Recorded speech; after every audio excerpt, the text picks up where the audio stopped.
Hello everyone, welcome to my YouTube channel. This is me, Steven, and today we will be talking about the extensions to Mendel laws. This is Stephen Kapitan, and don't forget to like and subscribe to my YouTube channel. Let's start. Beginning with the first decade of your 20th century, some geneticists are subjecting many kinds of plants and animals to controlled breeding tests, and they are using Gregor Mendel's 3:1 phenotypic ratio as a guideline. If you can still remember from our previous video on Mendelian genetics, Mendel had decided to use his garden pea plants to study variation among organisms, and his ratio, on the monohybrid and dihybrid and polyhybrid crosses are really important basis for this new lesson that we're gonna get in. If the traits are under analysis, behaved as predicted by Mendel's law, then they were assumed to be determined by a single gene with alternative, dominant, and recessive alleles. And Mendel has already given us the idea of his 4 postulates in Mendelian genetics. And you can see the photo on your right, a array of green, brown, and red lentils. Some of the seeds have speckled patterns, while others have clear. And many traits, however, did not behave in this way. For some, no definite dominance and recessiveness could be observed, or more than 2 alleles could be found in a particular cross.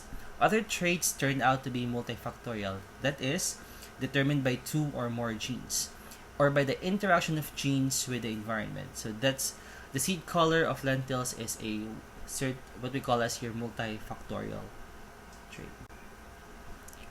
And the photo on your left is showing you a phenotypic variation which poses a challenge to Mendelian analysis, and these lentils showing a complex specking patterns that are controlled by a gene that has more than 2 alleles. And we will learn more of that in this presentation. So our general theme stands out from these breeding studies, and to make sense of our enormous phenotypic variation of the living world, geneticists usually try to limit the number of variables under investigations at any one time. And Mendel did this by using a pure breeding, inbred strains of peas that differed from one another or a few traits, and so that the action of single genes could be detected. And human populations are typically far from that, from inbred, and researchers could not ethically perform breeding experiments on people. And in this presentation, we have 2 chapter outlines. First will be extensions to Mendel for single gene inheritance and extensions to Mendel for multifactorial inheritance. First, this is for single gene inheritance. We have learning objectives. First, we need to categorize allele interactions as completely dominant, incompletely dominant, or codominant. Next will be recognizing progeny ratios that imply the existence of recessive lethal alleles. And third, we predict from these results of crosses whether a gene is polymorphic or monomorphic in population. So the first one is dominance is not always complete. This was proposed by Mendel in his law of dominance and recessiveness. Dominance and recessiveness depends on the filial 1 hybrids that arise from a mating between 2 pure breeding lines. And if a hybrid is identical to one parent for the trait under consideration, then the allele carried by that parent is deemed to be dominant, and it is often indicated by an uppercase letter. To the allele carried by the parent whose trait is not expressed in the hybrid. And for example, a mating between a pure breeding white, and a pure breeding blue produces an F1 hybrid that are white. The white allele of the gene color is dominant to the blue allele. And if the F1 hybrids are blue, then the blue allele is dominant to the white one. In this diagram, you can see that on the first diagram, you will a test cross between an A1 individual, a homozygous A1 and homozygous A2, producing an A1, A2 hybrids, and that you will see that the white color is dominant to A2. On the other hand, that's the opposite, where the blue color is dominant to the white color. And that is telling us that the dominance is not always complete. And we have three different dominance relationship. So the phenotype of the heterozygote, on the previous example, you notice that it's A1, A2. That's a heterozygote, defining the dominance relationship between two alleles of the same gene. First one, dominance is complete when the hybrid resembles one of the two pure breeding parents. Second, dominance is incomplete when the hybrid is resembling neither the parent. Its novel phenotype is usually in the intermediate. So this is blending in the middle. Okay. Lastly, codominance that occurs when the hybrid shows traits from both pure breeding parents. And we can see here at the three types of dominance, you have a complete where the A2 is dominant to A1, incomplete when they are incompletely dominant relative to each other, so they have somehow like the intermediate of the blue and white, which gives us a pale blue or sky blue in color, and codominant since they are dominant relative to each other, A1 and A2 are showing these striped patterns. Let's talk about the incomplete dominance. We often hear partial dominance or semi-dominance, which associate with the incomplete dominance, and the F1 hybrids are resembling neither the pure breeding parents. So your F1 hybrids that differ from both parents often express a phenotype that is intermediate between those of the pure breeding parents. Thus, with incomplete dominance, you have neither the parental allele is dominant or recessive to the other, and both of them will contribute to the F1 phenotype. Let's say, for example, white and red, then they are giving us a phenotype of the offspring pink. But a typical example is from the Antirrhinum majus or the snapdragons. The pink flowers a result of an incomplete dominance. So you have pure breeding red and pure breeding white and yielding pink blossoms. Okay, if they allowed to self-pollinate the F1, pink blooming plants will produce a F2 progeny and bearing red, pink, and white flowers in a ratio of 1:2:1, thus telling us that pink flowers are the result of incomplete dominance. And when you try to look at it at the molecular level, the simplest explanation for this type of incomplete dominance is that each allele of the gene under analysis specifies an alternative form of a protein molecule with an enzymatic role in red pigment production. So the white allele A2 does not give rise to a functional enzyme, but the red allele A1 does. So if you have an offspring which has a genotype of A1, A2, one copy of the red allele per cell results in only enough pigment to make the flowers look pink. Since the A2 does not give an enzyme, in the homozygote white allele A2, there is no functional enzyme and thus giving us no red pigment. So the flowers are appearing. And this is an example of a Punnett square for an incomplete dominance. Okay, you have here the F1 hybrids, pure breeding red, pure breeding white, thus giving us gametes of A1 and A2, and all of them are identical and we self-pollinate them, and after that we got a ratio of a red, pink, and white phenotypes. That's the incomplete dominance as shown by the snapdragons. Second will be your codominance. The F1 hybrid exhibits traits of both of the parents. An example for that would be a cross between pure breeding spotted lentils and a pure breeding dotted lentils when producing heterozygotes that are both spotted and dotted.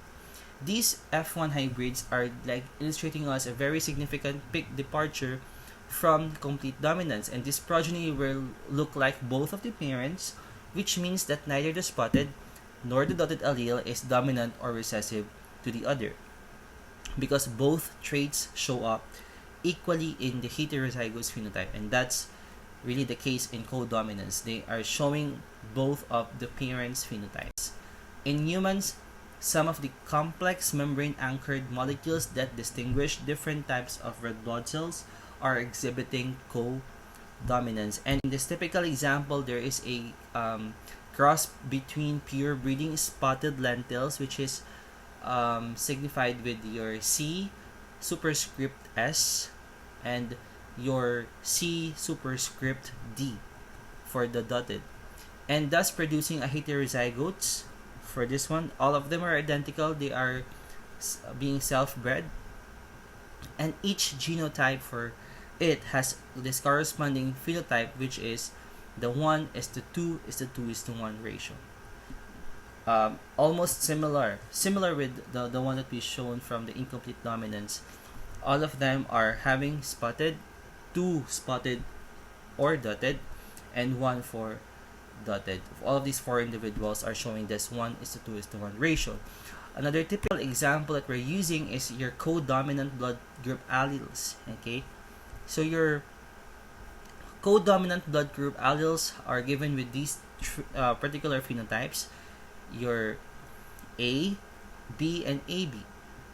And the red blood cells have these particular sugars which are found on the cell membranes of this red blood cells. You have here, when the parents are having these homozygotes for the IA alleles, then they got this blood type A. If they got this homozygotes for B, they got the blood type B. And if the offspring has a heterozygote IA and AB, then they have both of the sugars found on the surface, and thus giving us a phenotype of AB. A gene may have more than 2 alleles, and Mendel analyzed either or traits controlled by genes with 2 alternative alleles. But for many traits, there are a lot of 2 alternatives that are existing. And we are looking at these 3 traits: human ABO blood types, lentil seed code patterns, and human histocompatibility antigens. And again, your ABO blood type has are included with more than 2 alleles. So this is a problem. If a person with a blood type A mates with a person with blood type B, is it possible in some cases for the couple to have a child that is neither A nor B nor AB, but a 4th blood type called O? And why? Think of it. What are your thoughts about it? Okay, let's answer the question. The gene for the ABO blood types has 3 alleles, and that's named IA, your I subscript B, and your lowercase I. Your I subscript A will give rise to blood type A by specifying an enzyme that adds sugar A, and then your I subscript B will result in blood type B by again specifying an enzyme that adds sugar B. Your small I, okay, your lowercase I does not produce a functional sugar adding enzyme, and alleles IA and IB are both dominant to your lowercase I, and your blood type O is therefore a result of the homozygosity for the allele lowercase I. And this is a typical genotype producing the 4 blood group phenotypes. We have here the homozygotes of A, heterozygotes of A partnered with the lowercase I. Same thing with B, and we have this the IA and IB for the AB, and both the homozygotes for the lowercase I for blood type O. And if you're testing the blood serum, okay, that are containing antibodies against the foreign red blood cell molecules, this is useful for the blood typing. Once you are subjected to this blood type, we have to introduce an antibody. Okay, so for blood type A, it must have the antibodies against B. For blood type B, it has but antibodies against the A. For AB, there are no antibodies against A or B, and for O, there are antibodies against A and B. So, if a recipient's serum has antibodies against sugar on a donor's red blood cells, the blood types of recipient and donor are incompatible during the blood transfusion, and there is coagulations of red blood cell during this transfusion. And in this table, you will notice A plus will indicate you a compatibility, and a minus indicates incompatibility. Antibodies in the donor's blood usually do not cause problems because the amount of transfused antibody is small. For A, compatible with A and O. For B, it's compatible with B and O. For AB, it's compatible for all the four blood types. And for O, it's only compatible with O. For conclusions, a given gene may have two or more than two alleles or multiple alleles. In an example, we have the series of alleles.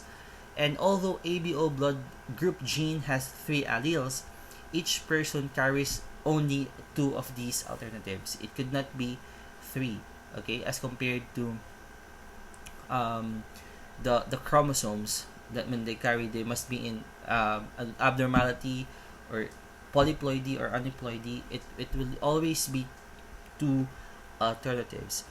And the allele is not inherently dominant or recessive, and its dominant or recessiveness is always relative to a second allele.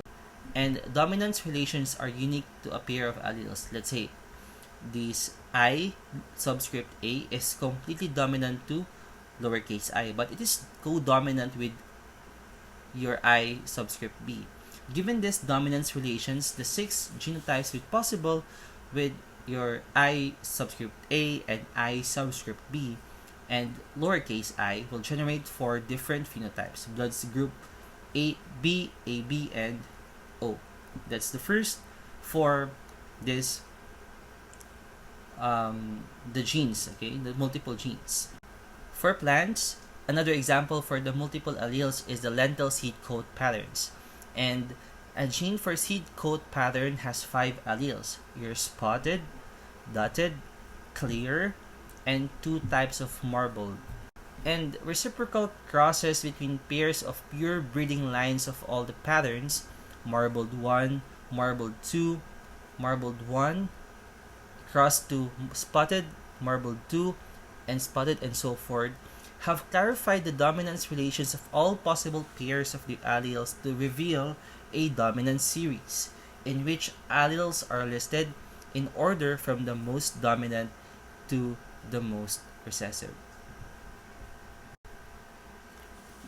In your lentil seed coat patterns, you will see this parental generation.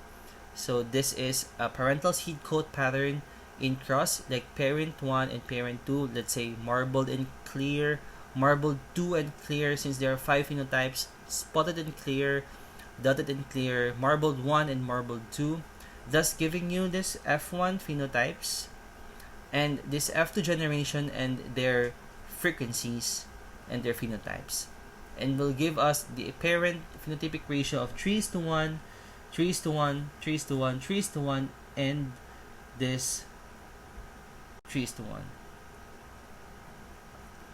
Another set of crosses from marbled 1 spotted, marbled 1 dotted, marbled 2 dotted, and spotted and dotted. And all of these individuals are giving us the same ratio except for this. Okay, this 1:2:1 ratio for spotted and dotted lentils. And there is a dominant series that we're looking at according to the most common, okay, marbled 1, then marbled 2, the most number or frequent in the population, marbled 1, then next will be the marbled 2, the spotted, the dotted, and lastly the least of them will be your clear. And lastly, your multiple alleles are also used in your histocompatibility in humans. In some multiple allelic series, each allele is co-dominant with every other allele, and every distinct genotype therefore will produce a distinct phenotype. And an extreme example of this group is the 3 major genes that encode a family of related cell surface molecules in humans and other mammals, and we know them as your histocompatibility genes. And these antigens are carried by all of the body cells except for the red blood cells and sperm. They play a very crucial role in facilitating a proper immune response that destroys intruders, let's say bacteria or virus, while leaving the body's own tissues unaffected or intact.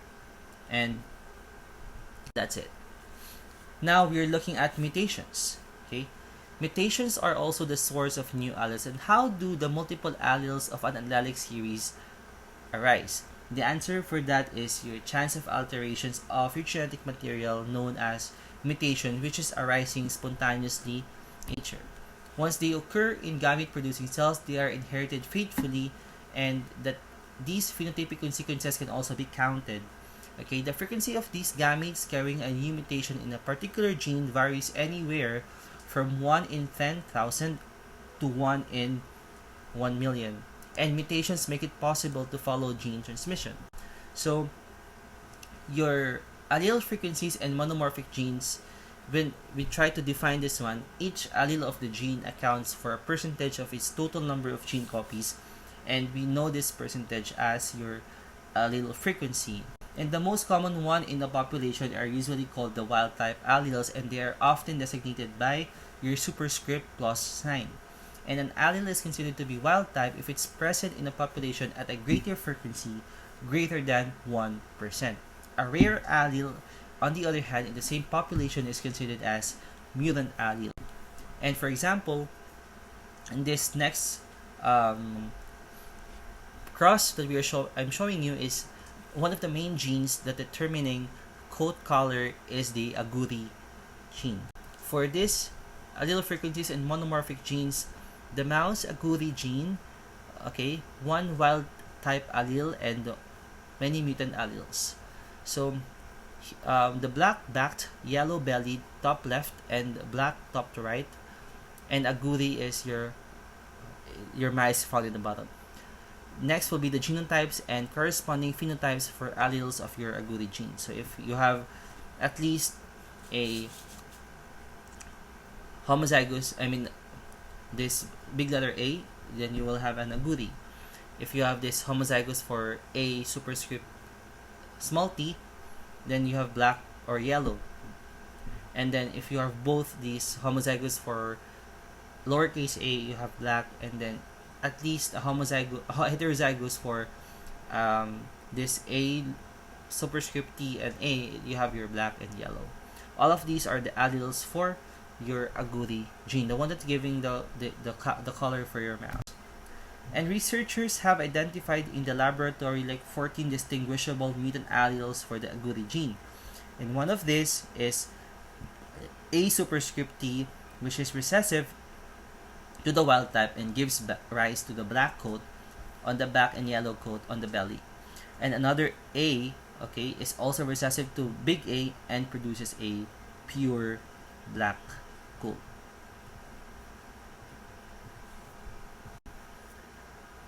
Now we're looking at this evidence for dominance series. So one mouse agouti gene and one wild type allele have many mutant alleles. This process of breeding between pure breeding lines is revealing us again a dominant series. Same thing with the lentils. Interbreeding of the F1 hybrids, which are not shown, yield a 3:1 ratio. Okay, this F2 progeny is indicating that this big A, okay, uppercase A, this AT or A superscript T and small a are in fact the alleles of only one gene, and all of these are mutants. So we have the cross for this homozygous big A, this homozygous A superscript T, and give us an agouti of your A, big A, and small a superscript T. All of same thing with this one. However, this is giving us a pure black and yellow-bellied mouse. So in nature, wild-type agoutis are surviving to reproduce, while very few black-backed or pure black mutants do so. And as a result, uppercase A is present at a frequency of much more than 99%. That's only the wild-type allele in mice for the agouti gene. So they are more than 1%, and we must say that they are the wild-type alleles. A gene with only one common wild-type allele is what we call as the monomorphic. And some genes have more than one common allele, which makes them polymorphic. And geneticists usually refer to them as a high-frequency alleles of a polymorphic gene.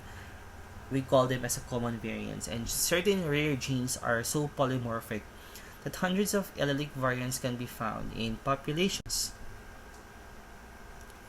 And usually, geneticists refer them to as the common variants. And one gene may contribute to several characteristics. We have your Pleiotropy, okay, for this phenomena of a single gene determining a number of distinct and seemingly unrelated characteristics, and a syndrome is a group of problems that are usually seen together. Now, we're looking at the one gene may contribute to several characteristics. First will be a cross between the inbred agouti mice and yellow mice. They will be yielding a 1:1 ratio of yellow to agouti progeny, and the yellow mice are therefore heterozygotes. You notice this in the genotype. Okay, this A superscript Y for yellow is dominant to A for agouti. And note that we assume that if they could survive, this A superscript Y homozygous would have the same coat color as your A superscript Y and A. The heterozygotes and the homozygotes for AY, okay, of these the yellow mice. And if we are testing, okay, these heterozygotes of yellow mice, if they do not breed true in a yellow to yellow cross, the 2:1 ratio of yellow to agouti progeny indicates that the AY allele is a recessive lethal. In this test cross, we noticed that from the gametes formed by the yellow mice, one of it is not born, which is carrying this homozygotes for a superscript Y genotype. And there are a lot of traits, okay, that determined by one gene, and it is the alterations of, or the modifications of Gregor Mendel's 3:1 monohybrid ratio. What Mendel described is a complete dominance. Now the extension will be your incomplete dominance and codominance. What's the effect on the heterozygous phenotype? Unlike either the homozygote, it could be blending, or it could either be producing the both from the parents. And the ratio is coinciding the phenotypes and genotypes with a ratio of 1:2:1.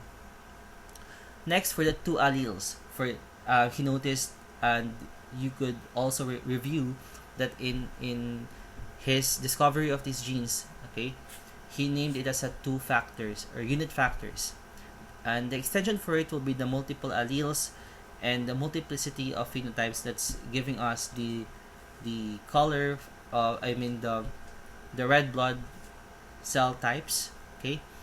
A series of 3:1 or 1:2:1 ratios also applicable with the lentils. Next, all alleles are equally viable, but however, there are recessive lethal alleles, and the heterozygotes will survive but may have visible phenotypes. The ratio is 2:1 instead of 3:1. And lastly, one gene determines one trait, and this is what we call pleiotropy. One gene influences several traits, and several traits are affected in different ways depending on dominance relations. And last, the different ratios are depending on dominance relations for each of these affected traits. Let's talk about recessive lethal alleles in a short while, where this is negatively affects the survival of your homozygotes. And lastly, your pleiotropy is giving us this particular example of a sickle-cell anemia, where dominance relations vary with the phenotype under consideration. You have here a diagram of a normal red blood cell on top, which is very easily to distinguish because this has a biconcave shape, whereas your letter B is a sickled cell. It resembles like a sickle, okay, sickle-shaped red blood cell under your electron micrograph. And different levels of analysis have identified form various phenotypes, and dominance relationship will tell us your HBBS and HBBA, and the alleles of your HBB gene vary with the phenotype and sometimes even change with the environment. And you notice this one when the beta globin polypeptide production, you have normals, and then if you're a carrier for that particular allele, then you will have your HB beta A and HB beta S. That's giving you a carrier, and however the deceased has this HB beta S homozygotes, and this HBA and HB beta S are both codominant on this first slide. On the other hand, this is changing environments, and this green shaded here and this orange shaded here, all of these are brought us by the concentration at sea level and high altitudes. And lastly, your susceptibility to malaria.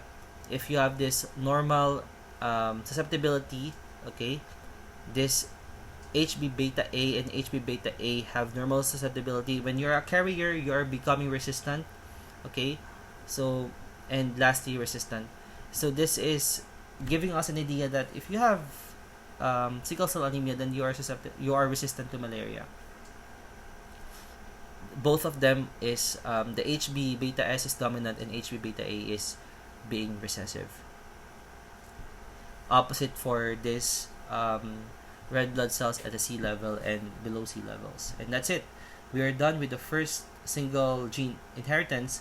Now for this multifactorial inheritance, we will be learning that concluding from the results of crosses whether a single gene or two genes are controlling a trait, and infer from the results of crosses the existence of interactions between alleles of different genes, including additivity, epistasis, redundancy, and complementation.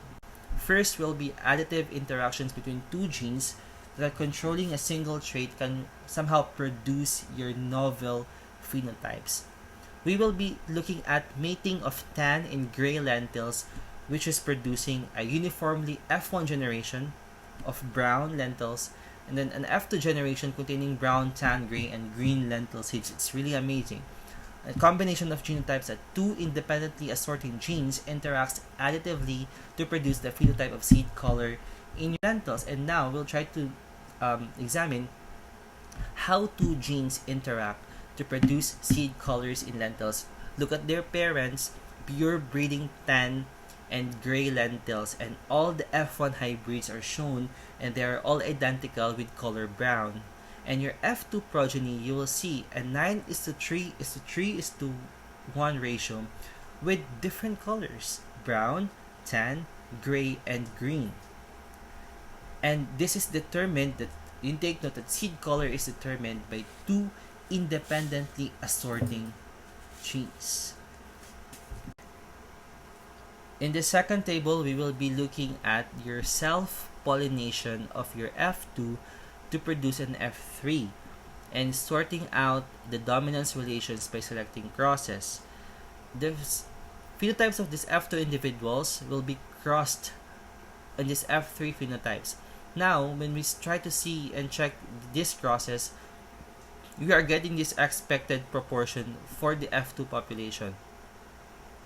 We have 1/16 for the green, okay, 1/16 for the tan, and lastly we have for brown we have 4/16, and this will give us a 1:1:2:2:1:1:2:2:4 F2 genotypic ratio that corresponds to a 9:3:3:1 green F2 phenotypic ratio.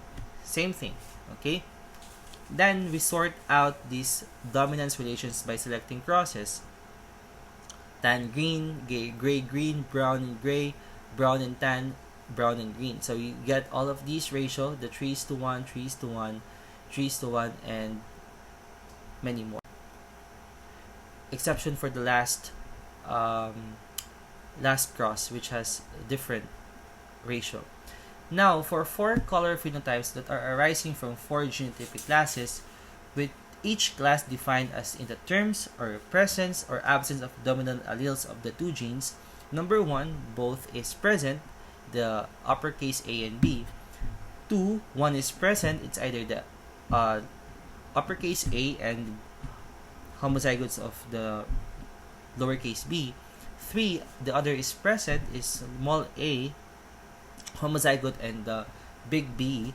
And 4 is neither present when you have this homozygotes for small a and small b.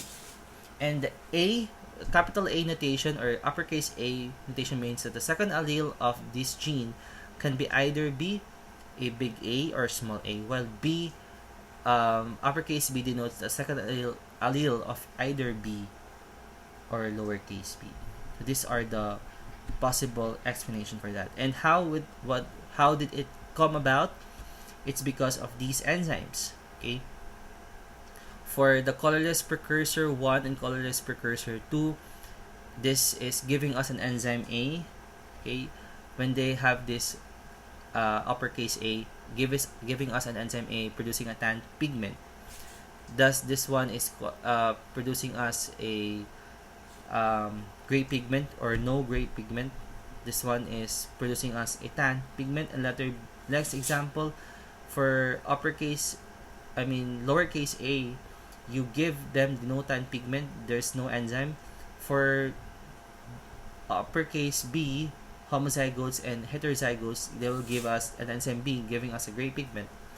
When both of them will be giving a tan and gray pigment, they will be giving us a brown color. And lastly, when neither of them will give us a tan or gray pigment, then they will give us a default color of green seeds. So now we will be looking at the complementary gene action, which is studied by the first decade in the 20th century by William Bateson, when he conducted a cross between two lines of pure breeding white flowered sweet peas. Okay, so this is two gene interactions. Okay, 4 F2 genotypic classes will produce a fewer than 4 observable phenotypes, because some of the phenotypes include 2 or more genotypic classes. And we will use this example from your Lathyrus odoratus or your sweet peas. Now, complementary gene action works along this way, because you have your pure breeding white, okay, pea flowers, now giving us a gametes of your big A and small b and small a and big B, and all of the filial 1 generation offsprings are pure purple sweet flowers. Now when we try to cross all of them and giving us this dihybrid cross of 16 individuals, it will give us a 9 purple and 7 white. It's completely opposite with what Mendel is expecting us, or is being expected to produce in a dihybrid ratio. This is 9-7, producing that F2 plants indicates that at least one dominant allele is necessary for the development of purple color. And you have here, once you have this homozygous, this capital A and blank and capital B and blank, then it will give you a purple. The rest of it will be giving you white if they will not follow this one dominant allele over the other. And that's complementary gene action. And possible biochemical explanation for this is using these enzymes, giving us this enzyme A and B, which gives us a purple pigment. And the rest of them will be an absence of either the enzyme A or enzyme B, or both of the enzymes, just giving them the white pigment or no pigment. Now we will be looking at epistasis. What epistasis is, it's a gene interaction in which the effects of an allele at one gene hides the effects of alleles at another gene, and that is doing masking. Okay, in this case, the lowercase e allele of the E gene is epistatic to the gene that is being masked, or we call that is the masked part is the hypostatic gene. This is just a quantitative trait values of 2 mutations Okay, bars contained in the gray box is indicating a combined trait value under different circumstances of your epistasis. Upper panel will indicate an epistasis between beneficial mutations, and lower panel will give epistasis between deleterious mutations, and giving us this um, data. We have here on the left an image of a yellow Labrador retriever in a grassy field, looking at to the left to the camera. An HH antigen system, which diagram showing the molecular structure of your ABOH antigen system. And let's go and let's talk about all of this. In your recessive epistasis, we have coat color in Labrador retrievers and a rare human blood type. Let's talk about the golden Labrador retrievers first. They are homozygous for the recessive E allele, the small e, which masks the effects of either B, small b, and big B alleles of a second color code gene. In uppercase E dogs, a B, uppercase B genotype produces black, and a lowercase homozygous B genotype will produce your brown. So, the hybrid cross of your black and yellow Labrador retriever will give you these phenotype gametes, this big B and big E and small b and E, then giving you this big both of them will be black in your F1 generation, okay, this genotype here, and when you cross all of them, giving you this gametes and these genotypes. Now the ratio is quite different from the complementary gene color for the sweet pea flowers. This is giving us a 9:3:4 ratio. 9 will be black, 3 will be brown, okay, and 4 will be yellow. Again, when you have this brown phenotypes, it could either be you have the homozygous for small b and a big E for brown. Once you got absence of, either giving us any combination for B, but the E, okay, will be homozygous recessive, or homozygous same lowercase letters for E, giving us a yellow Labrador retriever. And this is also giving us a recessive epistasis. They will be masking off, okay, the color that is given by the B alleles. Next would be your homozygosity for the H Bombay allele, which is epistatic to the I gene determining the ABO blood type. If you can still remember, HH individuals fail to produce the substance H, which is needed for the addition of A or B sugars at the surface of the red blood cells. So this is the molecular basis of your Bombay phenotypes. We have here the red blood cell, and then the A and B, IA and AB genotypes, and AB phenotypes. So they have this substance H and the sugars that are embedded on it, which is your blue and red, blue for A, red for B. And then if you have this IIH genotype, then they are not attached, okay, to this substance H, thus giving you a O phenotype, which is an absence of any sugar, diba? And we have this HH genotype giving us a cell membrane without the substance H. It will only give us sugars of blue and red, thus giving us a no substance H, which is resulting to a Bombay phenotype, this is again homozygosity for your H Bombay allele, and this is discovered in a scientist from Bombay, India. This is very rare blood type.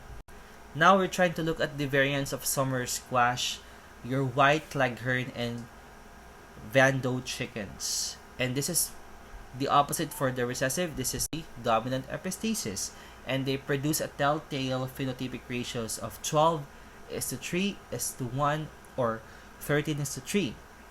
A first example is your summer squash. A summer squash The dominant big B allele is causing the white color and is very sufficient to mask the effects of any combination of A and small a alleles. And as a result, your yellow A, okay, big A, and green small a color is expressed only in lowercase b individuals. So once you have this lowercase b individuals, okay, and you have lowercase a, then you will be green. Then if you have lowercase b and you have at least either a homozygous for big A or heterozygous for big A, then you will become yellow. And all of the white, okay, summer squash will be using this genotype. It's either big A and big B, and also homozygous for A and big B. These are giving us 12:3:1 ratio. Another thing about this example for dominant epistasis is that a dihybrid cross between white leghorn and white Van Doe chickens in the ratio of white birds to birds color is giving us a 13:3 ratio. Why? This is because giving us at least copy of an A, a big A, and the absence of big B is needed to produce color. So you see, notice in this example, we have 13:3. 3 will be colored because they have the absence of a B, big B, and just giving us a big A, giving them colors, and the rest will be whites. 13 of them will be whites. Now we are giving us a summary of the discussed gene interactions. And we have the complementary. An example of that will be your sweet pea flower color. Your recessive epistasis, retriever coat color. Dominant epistasis 1, summer squash color, and dominant epistasis 2, your chicken feather color, and giving us this F2 phenotypic ratio, the following table. Now we have this genetic heterogeneity in humans, and mutations in many genes will cause deafness. And this example will give us a complementation of mutations in two different genes and non-complementation mutations in the same gene. So in this example, we have two deaf parents that have this offspring which has no problems with hearing. And this example is of genetic complementation. It occurs if the non-hearing parents are homozygous for the recessive mutations in the different genes. So they are homozygous, giving us, okay, a heterozygous offspring. However, this non-complementation mutation in the same gene is producing all deaf children. Why? Because you notice that this parent here is deaf with the same genotype, mom and dad, okay, uppercase A and lowercase b homozygotes, uppercase A and lowercase b homozygotes. As compared to this one, they're complementary, uppercase A, lowercase b, lowercase a, uppercase b. So in this B pedigree, then you will see that all of the offsprings are carriers of the mutation in the same gene. With incomplete dominance, the interaction of two genes can produce 9 different phenotypes for a single trait. And this is giving us the hybrid cross of these heterozygote individuals, A, B, all of them are identical, thus giving us this purple pigments shades from 9 to 1. Okay? And they are giving us a different ratio of 1:2:2:1, 4:1:2:2:1. And this is incomplete dominance, okay, of two genes, producing 9 different phenotypes. Also, with breeding studies, it will always help us how a trait is being inherited. Specific breeding tests can help decide between hypotheses, and either of the two hypotheses could explain the results of a cross-tracking color in mice. And in one hypothesis, two genes interact and with a recessive epistasis to produce your 9:3:4 ratio. This one is giving you this agouti mice and a brown mice will give us 9:3:4 ratio. All of them are 4 whites.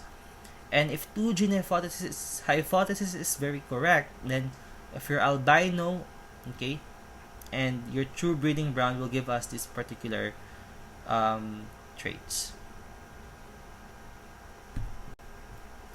Specific breeding tests can also help decide between hypotheses, because in other hypotheses, a single gene with incomplete dominance between the alleles generates the observed results. In this way, we decide between these models is to cross each of several albino F2 mice, this one, with this true breeding brown mice, and there we got this black crosses. That's why this is the intermediate of the white and the albino or the brown mice, and that's the breeding studies. It's also helping us to identify different genetic studies in humans while using this laboratory animals. And next, with humans, this is replacing the breeding experiments. In mice, we are using pedigree analysis. As example, family pedigrees help us unravel the genetic basis of your ocular cutaneous albinism, with this albino Nigerian girl and her sister celebrating the conclusion of all the African genes. Ocular cutaneous albinism is showing this pedigree of a recessive. Okay, OCA is recessive, affecting all the individuals, male or female, and giving us an unaffected parents, their children, their grandchildren, and this great grandchildren in the fourth generation has unaffected individuals. Letter C is a family with two albino parents with non-albino children will demonstrate that homozygosity for the recessive allele of either the two genes can cause your OCA. So they are homozygous for A, and the mother is homozygous for A and homozygous for B for the father. Thus, they are albino. And the children are heterozygotes, thus not carrying all these phenotypes. The same genotype does not always produce the same phenotype, and it's good to know that we have multifactorial traits, and they are determined by several different genes or by interactions of the genes with your environment, and the genotype is always reliably fashioning a particular phenotype. This is not what happens all the time, because sometimes a genotype is not expressed at all, and that is even the genotype is present, the expected phenotype does not appear. And factors that alter this phenotypic expression of genotype include modifier genes, the environment, and even chances. And these factors complement the interpretation of your breeding experiments. And we have what we call as penetrance and expressivity. For penetrance, it describes the proportion of individuals with a particular genotype who show the expected phenotype. There, penetrance can be complete if it has reached 100%, or incomplete if it's reaching 75% or less. Expressivity is referring to the degree or intensity with which a particular genotype is expressed in a phenotype, and it could be variable, as it's seen in retinoblastoma when one of both eyes are affected, or unvarying as in pea color, where all these homozygous small yp's are green.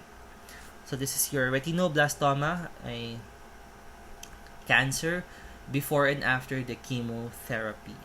And this is also phenotypic expressivity from this pea, okay, pea seeds. We have complete penetrance and unvarying expressivity.